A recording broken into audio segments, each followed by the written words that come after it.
સાબરકાંઠા જિલ્લાના પ્રાંતિજના Katpur toll tax પાસે ઇકો ચાલકે 2 વાહનો સહિત 2ને અડફેટે લીધા।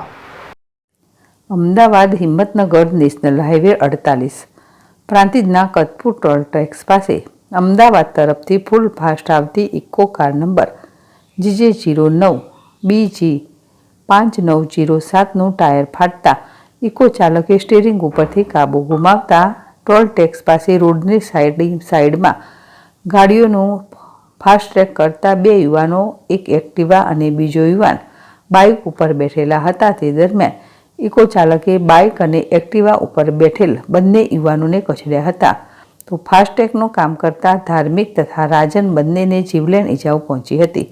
તો અકસ્માતને લઈને આજુબાજુમાંથી લોકો દોડી આવ્યા હતા અને ટોલ ટેક્સની 1033 એમ્બ્યુલન્સ દ્વારા બંનેને તાત્કાલિક પ્રાંતિજ અને વધુ સારવાર માટે હિંમતનગર ખાતે ખસેડવામાં આવ્યા હતા।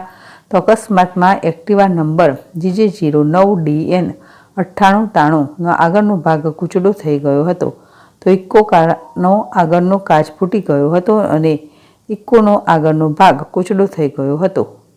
બાઇક નંબર GJ09 OM 5795ને પણ નુકસાન થયું હતું। જીલ રાવલ, ZSTV, પ્રાંતિજ।